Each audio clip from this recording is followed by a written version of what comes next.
إن الحمد لله حمدا يليق بجلاله وكماله سبحانه وتعالى له الحمد في الأولى والآخرة وهو على كل شيء قدير.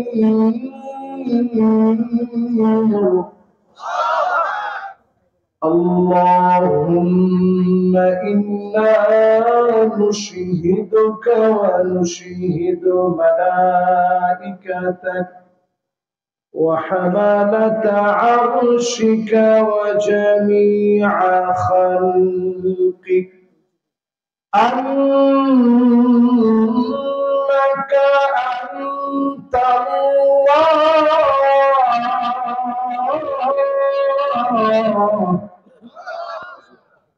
لا إله إلا أنت فهو الواحد الأحد الفرد الصمد الذي لم يلد ولم يولد ولم يكن له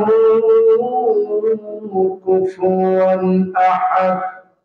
ونشهد أن سيدنا وسندنا وحبيب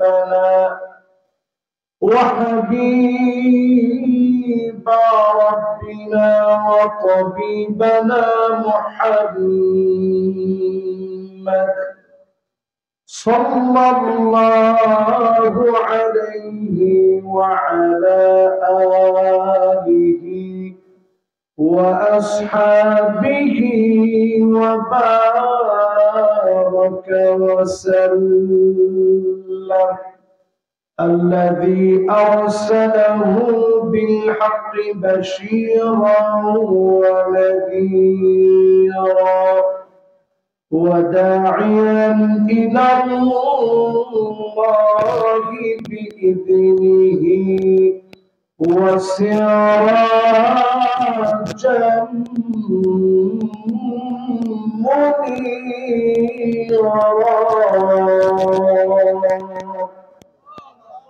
فقد قال الله تعالى في كلامه المجيد وفي فرقانه الحميد. সবাই পড়ি আউযু বিল্লাহি মিনাশ শাইতানির রাজীম। বিসমিল্লাহির রহমানির রহিম। وأقسطوا إن الله يحب المقسطين।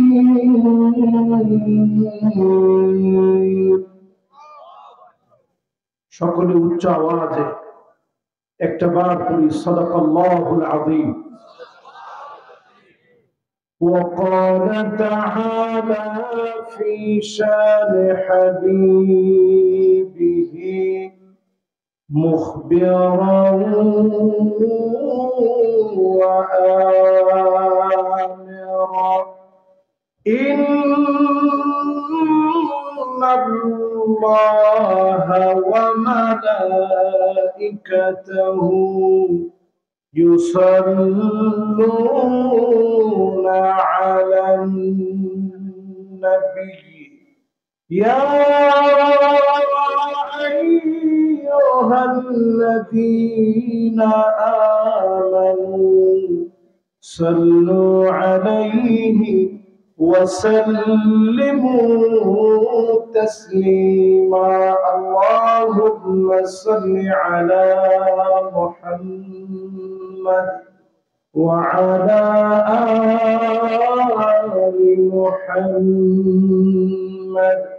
كما صليت على إبراهيم وعلى آل إبراهيم إنك حميد مجيد اللهم بارك على محمد وعلى آل محمد كما باركت على إبراهيم وعلى آل إبراهيم إنك حميد مجيد রাজনগর নুরানিয়া ও হাফিজিয়া মাদ্রাসা ময়দানে রাজনগর নলিতাবাড়ি শেরপুরের এই মোবারক মাহফিলে সম্মানিত সভাপতি সৈয়দ সরওয়ার জাহান সাহেব, বিশিষ্ট ব্যবসায়ী তিনানি বাজার, আমরা ওনার ব্যবসার বরকতের জন্য দোয়া করছি। আল্লাহ যেন ওনাকে বরকত দান করে দেন। পড়ে না আমি নারায়ে তাকবীর স্লোগানকে জঙ্গিবাদের স্লোগান বলেছে, ঠিক কিনা? নারায়ে তাকবীর স্লোগান এটা রাজাকারদের স্লোগান না, এটা মুসলমানদের স্লোগান, ঠিক কিনা? নারায়ে তাকবীর স্লোগান জঙ্গিবাদের স্লোগান নয়। নারায়ে তাকবীর স্লোগান আমার চেতনার স্লোগান। নারায়ে তাকবীর স্লোগান ঈমানের স্লোগান। নারায়ে তাকবীর স্লোগান রক্তের ফোঁটায় ফোঁটায় আমার স্মরণ করা দেওয়ার স্লোগান, ঠিক কিনা বলে? এবার আসুন আর কথা না বাড়িয়ে আজকের যেহেতু এটা তাফসীরুল কোরআন মাহফিল, ছোট্ট একটা আয়াত তেলাওয়াত করেছি সূরা হুজুরাতের 9 নম্বর আয়াত। বলতে হবে কয় নম্বর আয়াত? আল্লাহ রাব্বুল আলামিন বলেন ওয়া আকাসিতু ইন্নাল্লাহা ইউহিব্বুল মুকসিতিন।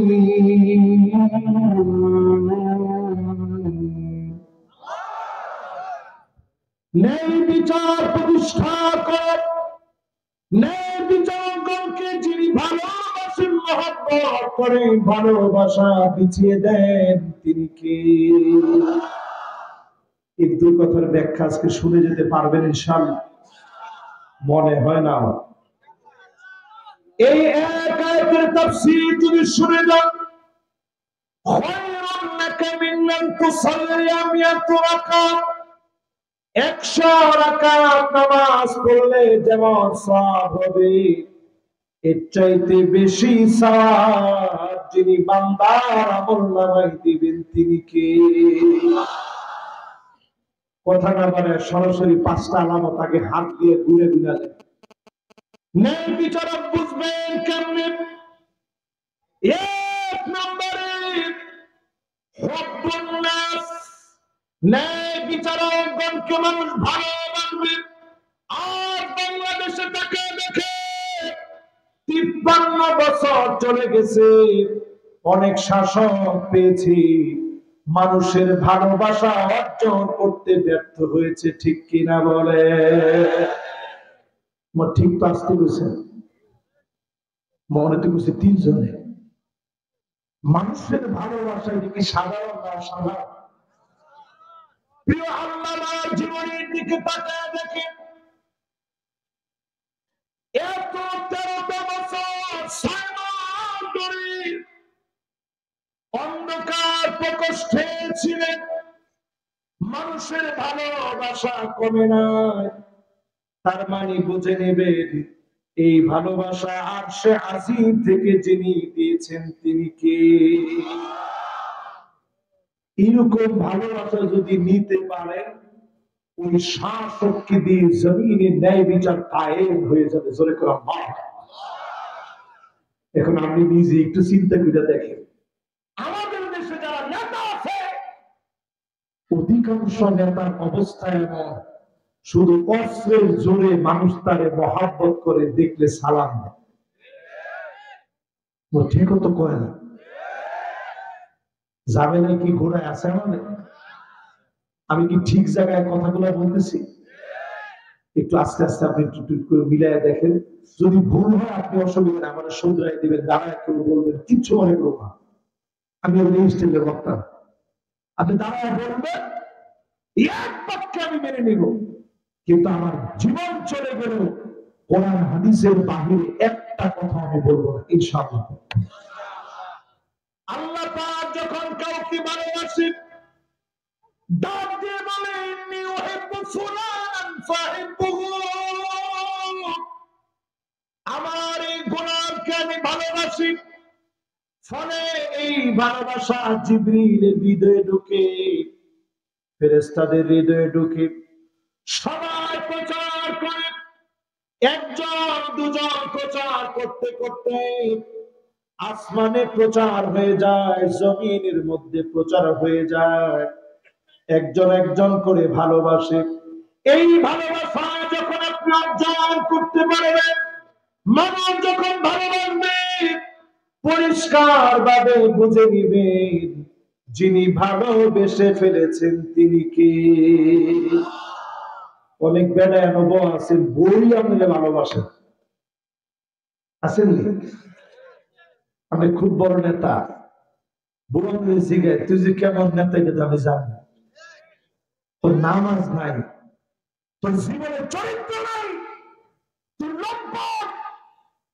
এই যে কিছুদিন আগেও আমি রয়েছে নমিতা, মানে জামালপুরের একজন আছেন না, আর নাম কইয়া এই মাহফিলের সৌন্দর্য নষ্ট করতে আপনার আছি। তার বই পর্যন্ত তার নামে অভিযোগ দায়ের করছে। সে পর্যন্ত আইসা আমাদেরকে বলে, হুজুর আছে বাহাস হবে। কি হবে? সে বহস করবে আমাদের সাথে। আমি চিন্তা করলাম, আল্লাহ তার মাইকটা না জানি কোন কায়দায় আসে। দেখলাম সারা রাত সে বলছে বাহাস বাহাস। পরের রাতে শুনি নায়িকার সাথে তার কল রেকর্ড ফাঁস। ঠিক কিনা? এই সমস্ত জারি জুড়ে আল্লাহ চলতে দেন না। এমন সময় আসবে,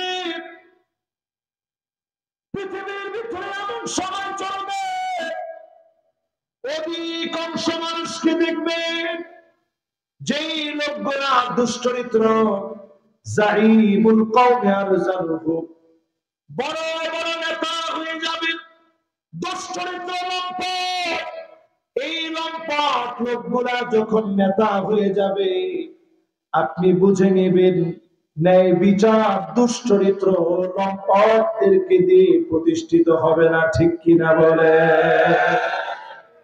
তাহলে এক নাম্বার আলামত, ন্যায় বিচার যদি চান, ইন্নাল্লাহা ইয়া'মুরু বিল আদল, আল্লাহ পাক আমানতের ওয়াদা করে।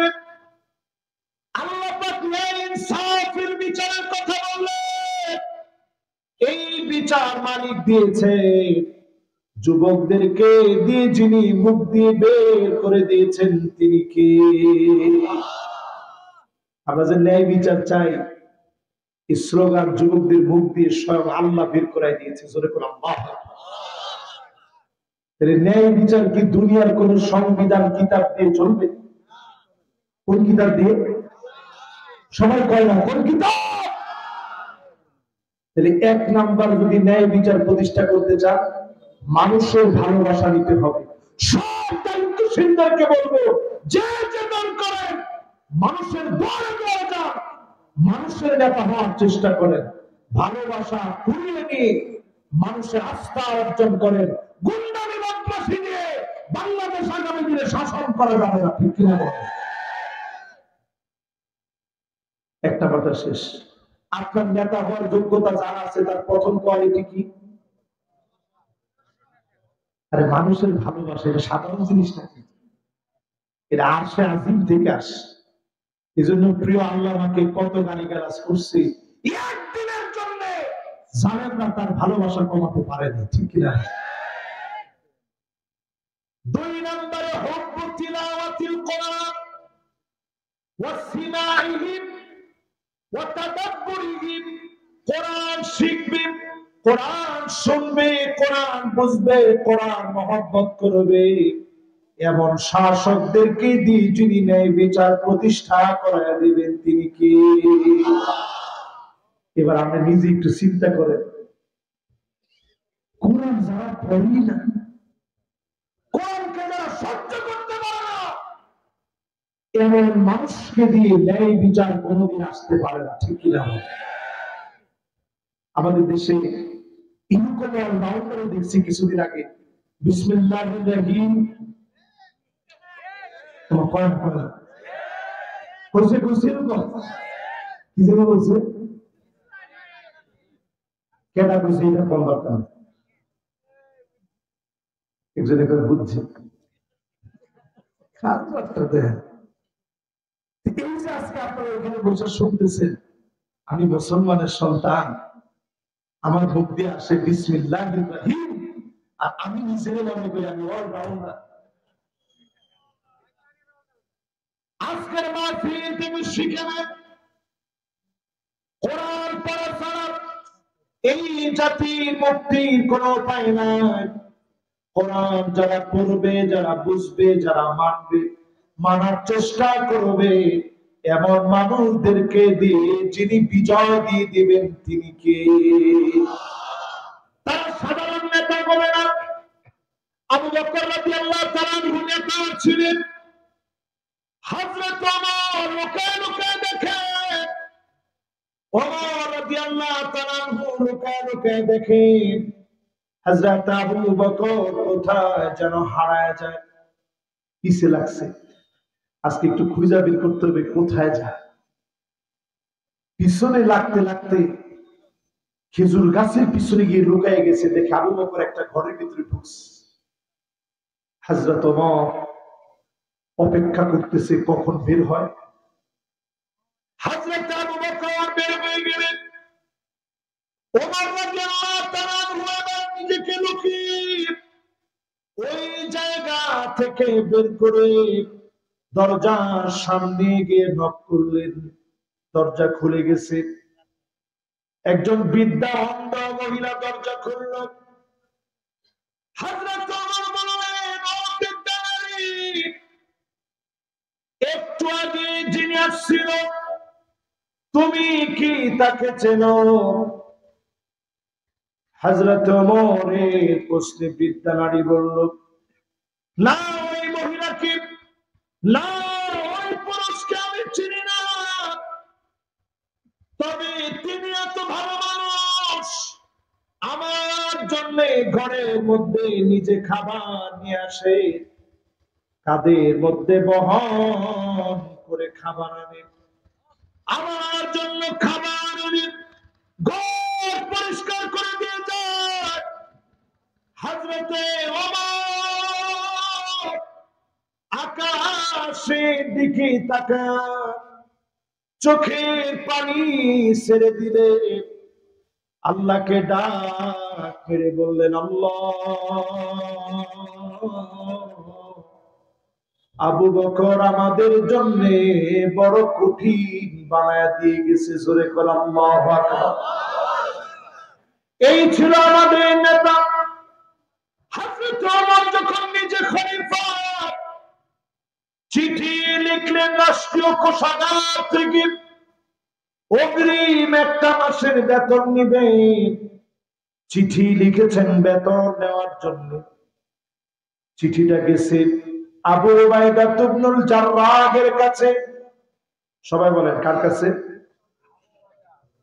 আবু উবাইদা ইবনুল জাররাহ। ডাইরেক্ট আল্লাহর জান্নাতের সার্টিফিকেট পাওয়া একজন সাহাবী। সুবহানাল্লাহ। যখন ওনার কাছে চিঠিটা গেছে, হযরত ওমর লিখছে, পারলে আমারে অগ্রিম একটা মাসের বেতন একটু দিয়ে, চলতে কষ্ট হইতেছে। আবু উবাইদা ইবনুল জাররাহ চিঠিটা হাতে নিয়ে কেঁদে দিছে। আহারে, অর্ধ পৃথিবীটার শাসক একটা মাসের অগ্রিম বেতন চায়। সঙ্গে সঙ্গে আবু উবাইদা তিনি লিখলেন, খলিফাতুল মুসলিমিন আমিরুল মুমিনিন দুইটা শর্ত পুরা করেন। এক নম্বরে, আগে আপনি আগামী 1 মাস ক্ষমতায় থাকবেন, জনগণ আপনাকে ক্ষমতায় রাখবে, এমন কথা যদি নিশ্চিত জানাতে পারে, তাহলে রাষ্ট্রীয় কোষাগার থেকে অগ্রিম 1 মাসের বেতন আপনাকে দিয়ে দিব। জোরে কোন আল্লাহু আকবার। 2 নম্বর কন্ডিশন দিলেন, আগামী 1 মাস আপনি হায়াতে থাকবেন, এর নিশ্চয়তা আপনি প্রদান করেন। যদি করতে পারেন তাইলে বাইতুল মাল থেকে অগ্রিম টাকা দিয়ে দিন। হযরত ওমরের কাছে যখন চিঠি আসছে, একবারের জন্য তিনি মন খারাপ করেন নাই, আল্লাহর কাছে তাহাজ্জুদের সিজদায় পড়ে কাঁদলেন আর বললেন, আল্লাহ, আবু উবাইদার মতো এমন বাইতুল মালের রক্ষক যদি থাকে, রাষ্ট্রীয় কোষাগার থেকে একটা টাকাও অপচয় হবে না, ঠিক কিনা বলে? এরকম ন্যায়নিষ্ঠ শাসক কি আমাদের দেশে আছে? দেশ কিন্তু মদিনা সনদ দিয়ে চলছে। আরে কথা কয় না, কি সনদ? সবাই কন কি সনদ? আরে না, এই মদিনা সনদের ফাঁকে ভিতরে ভিতরে তারা আবু জেহেলের সনদ দিয়ে দেশটারে চালাইছে, ঠিক না? এই মাহফিলে যারা বসবেন, আল্লাহ রাব্বুল আলামিন কোরআনুল কারীমের ভিতরে জানায় দিলেন, ওয়া আনিহকুম বাইনাহুম বিমা আনজালাল্লাহ। নবী বিচার করা লাগবে কোরআন দিয়ে। কি দিয়ে? সূরা মায়দা 49 নং আয়াত, এটাকে আমরা ফরজ করে দিয়েছেন। বিচার চলবে একমাত্র যে কিতাব দিয়ে, কিতাবের নাম কি? আর আস্তে কম, জোর হলো না। 2 নম্বরে আল্লাহ জানায় দিলেন, ওয়ালা তাত্তাবি আহওয়াহুম, মন গড়া বিচার করা চলবে না। আজ বাংলাদেশে দেখেছি বিচারের নামে কালো মানিকদের মতো লোকে বারবার মন গড়া বিচার করেছে, ঠিক কিনা বলে? এজন্য যারা যারা বসছেন, আপনাদের মনে কষ্ট হয়ে যাচ্ছে। আমার একটা রোগ কি জানেন? রাত 11টা যখন বেজে যায়, এরপর থেকে আস্তে আমার গলা ডাউন হতে থাকে। আল্লাহ চান না আমি কোনদিন রাত 11টার পরে বয়ান করি, এটা আল্লাহ চান না। যে নিয়ে আমি বুঝছি 11টার পরে আমি চেষ্টা করলেও কেন যেন আমার শরীরটা দিতে চায় না। তারপরে আল্লাহ কাছে বলি, আল্লাহ আমি আপনার কোরআনের পক্ষে বলতেছি, আপনি একটু শক্তি আর সাহস দিয়ে দিয়ে পরে না আমি। 3 নম্বরে আল্লাহ বলেন, واحذرهم أن يفتنوك عن بعد ما أنزل الله إليك। নবী সতর্ক থাকা লাগবে, কোনভাবে যেন কোনো কিছু ঢুকে দিতে না পারে। এই কোরআন আমাদেরকে বলতেছে, মুস্তাফা সাল্লাল্লাহু ফারুকীর মতো ইসলামের যারা বিদ্বেষ করে, সাংস্কৃতিক আগ্রাসন যারা চালায়, এমন কোন লোককে ঢুকতে দেওয়া যাবে না, ঠিক কিনা বলে? আমরা কবি হুজুর, এটা কি আসলে আমরা কইছি? এটা নিজ অর্থটা দেখেন, ওয়াহযারহুম, নবী তাদের ব্যাপারে সতর্ক থাকেন, যারা ইসলামের দুশমনি করবে তাদেরকে সুযোগ দেওয়া যাবে না, যাবে না, যাবে না। এজন্য মনে রাখবেন, যেমনি আমরা উপদেষ্টা বানাতে নামাতে পারি, অন্য আবার উপদেশটা আমরা তাই নাও নামাতে পারি। আপনারা তো ঠিকঠাক জোরে বললেন না, আরো আসতে বলেন। এই জন্য আপনাকে ভয় পাচ্ছেন না ফিরে বসে, রক্তের দাগ এখনো পর্যন্ত শুকায়নি, কবরগুলো এখনো পর্যন্ত মাটিগুলা ভালো করে শুকায়। এখনই যদি মোস্তফা সরোয়ার ফারুকী আনন্দকে যারা গালি দিয়েছে, শাপলা চত্বরকে যারা জঞ্জাল বলেছে, তাদেরকে সাথ দেওয়া যায় না, যায় না, যায় না। এই মাহফিলে যারা বসছেন পরিষ্কার ভাবে সজাগ থাকেন। আল্লাহর কোরআন বলছে সজাগ থাকা লাগবে ইসলামী বিপ্লবের জন্য। ও ঠিক তো তিনজনে না করে। 4 নম্বরে আল্লাহ রাব্বুল আলামিন বলেন فإن تولوا فاعلم أنما يريد الله أن يصيبهم ببعض ذنوبهم। এরপরে যদি ঘাটতারামি করেন, এই নলিতা বাড়ির ভাষায় কি বলে ঘাটতারামি রে? কয় না গাউনি? জোরে কোন গাউনি কয় না? আল্লাহ বলে এরপরেও যারা ঘাওরামি করবে, অচিরে আমি বড় বড় গুনার জন্য না, কিছু কিছু গুনাহের জন্য আমি আল্লাহ পাকড়াও করব। গাউরানিদের গাউরানি বেশি দিন আমি চলতে দেব না, ঠিক কি না? এখন যারা আমার সামনে বসে ঠিকঠাক বলছেন, ঠিকঠাক বলার পরে চিন্তা করে ফেলছেন হুজুর যা বলো বাজার কমিটির পদটা আমার লাগবে, যা বলে বলো। আপনি লিখে রাখেন সামনের দিন এদেশে গৃহযুদ্ধ লাগবে। ঠিক তো করেন। আমি হাদিস থেকে আপনাদেরকে আজকে বুঝাই দিয়ে যাবো গৃহযুদ্ধ লাগতেছে দেশে। এখন তো ঠিক করে না। আর যদি ইসলামী বিপ্লবের জন্য আলামা টুপির বেদনে ভুলে না যান, এমন মার আসতেছে সালা বেঁধে পালাবার জায়গা পাবে না, পাবে না, পাবে না। ঐক্যবদ্ধ হওয়ার সময় আসছে। এরপরে যদি না বুঝেন তাহলে বুঝবেন কবে? পানি খাওয়ার পর। সোজা কথা, বুঝবেন কবে? মায়ের খাওয়ার পরে। আল্লাহ নিজে গাওয়ানি দেওয়ার পরে খরচ আমি আল্লাহ নিজে আযাব দিব। ওই আযাবের নাম রাসূল সব আযাব মানে নাই। আমার দিকে তাকায় থাকেন, সহিহ বুখারীতে হাদিস আছে। প্রথম আল্লাহ বলছে কি আযাব আসবে নবী গাওয়ানি করলে?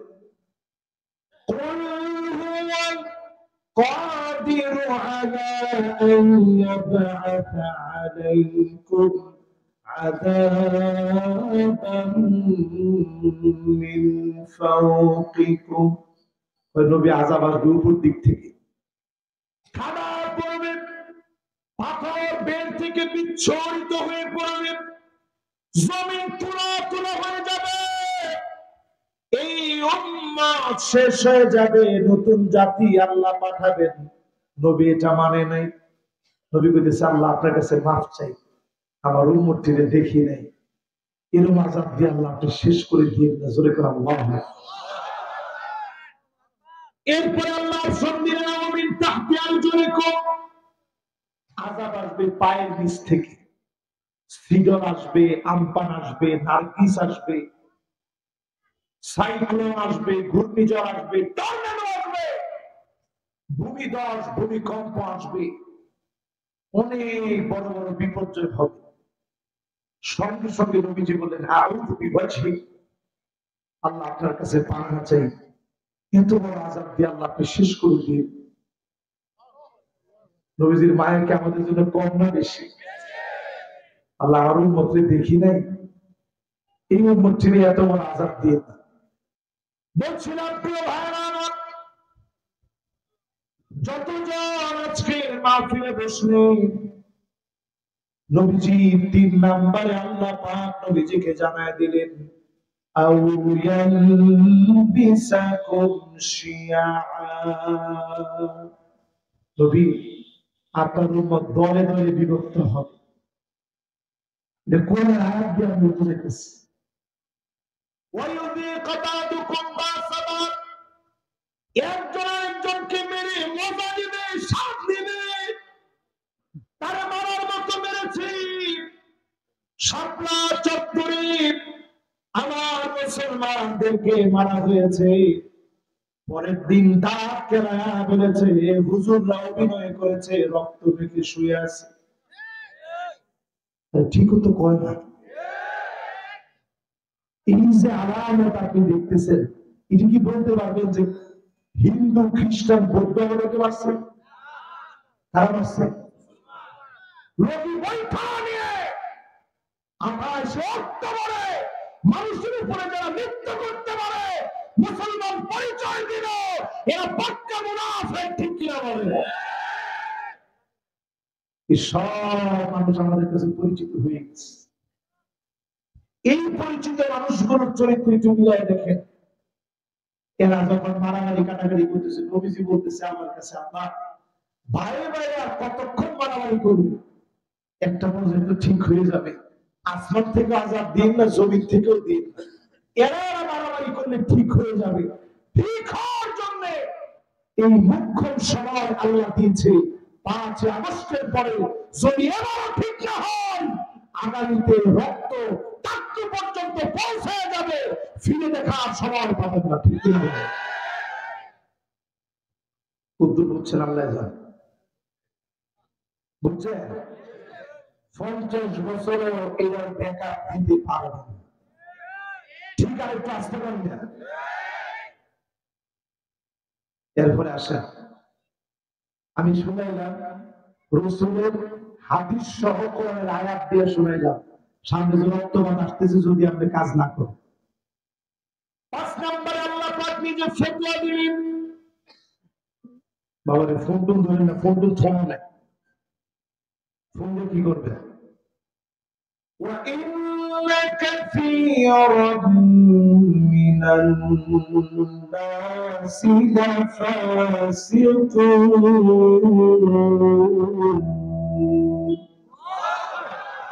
আল্লাহ বলেন, একজন দুইজন লোক না, নিশ্চয় অধিকাংশ লোকেরা ফাসিক হবে।